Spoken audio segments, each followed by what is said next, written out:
Assalamualaikum warahmatullahi wabarakatuh. Sekarang kita akan membicarakan mengenai cedera kepala. Untuk bagian awal ini kita akan bicara mengenai anatomi dan patofisiologi. Kepala kita beratnya itu sekitar 5% dari tubuh kita total. Tetapi dengan berat yang 5% itu kebutuhan darahnya sampai dengan 20% dari total kebutuhan darah seluruh tubuh kita. Dengan kebutuhan yang demikian besar tadi, kepala dalam arti otak tidak bisa memenuhi kebutuhan sendiri. Tidak bisa memenuhi kebutuhan sendiri. Kemudian yang kedua, tidak bisa menyimpan energi. Dengan demikian, suplai darah ke otak ini akan tergantung suplai darah dari luar, dari sistem karotis dan juga sistem vertebrobasiler di sini.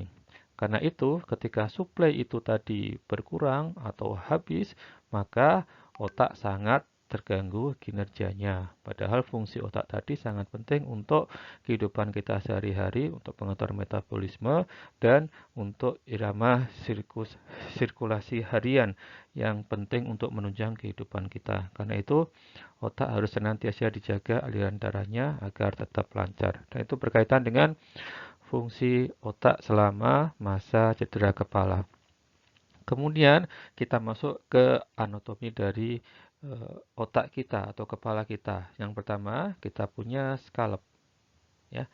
Skin, connective tissue, aponeurosis galea, terus areolar tissue, dan terakhir adalah periosteum. Scalp ini adalah jaringan lunak yang melingkupi tulang kranium kita. Kemudian di bawah scalp kita punya tulang. Kita punya osteumnya. Osteum ini terdiri dari 3 lapisan. Yang pertama adalah tabula externa, ya, bagian korteks yang luar. Kemudian yang kedua, diplo. Diplo adalah bagian tengah dari tulang ini yang berupa titik bulat-bulat ini. Bulat-bulat ini ada vaskularisasi di sini. Kemudian yang ketiga adalah tabula interna. Nah, ketiga hal ini penting untuk melindungi secara mekanis fungsi perlindungan otak terhadap benturan dari luar.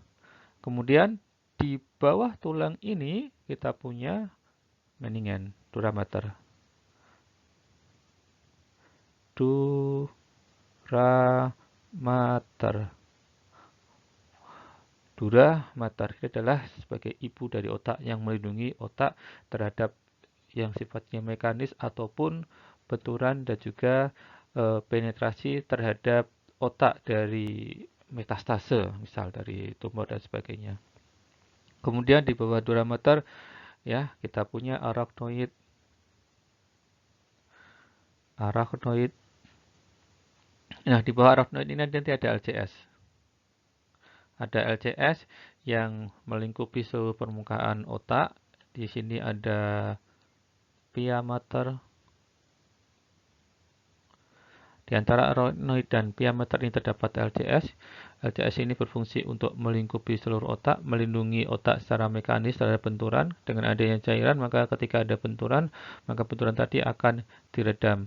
Dalam fungsi yang lainnya, untuk metabolisme, untuk pemberian nutrisi, untuk mengambil zat-zat sisa metabolisme. Tetapi dalam kondisi trauma kepala, maka fungsi proteksi mekanis sangat penting diperankan oleh LCS ini. Kemudian baru di bawahnya terdapat korteks otak. Korteks cerebri sendiri. Ya, dengan bagiannya di depan kita punya lobus frontal.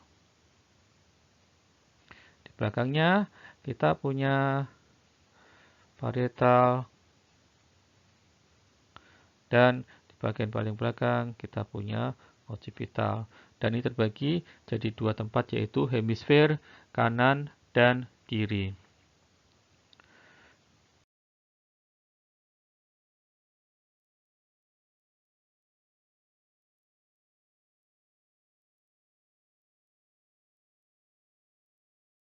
Kemudian di bagian tulang kita akan mendapati calvaria cranii di bagian kiri ini dan basis cranii. Tulang atap, ini calvaria, dan basis adalah dasarnya.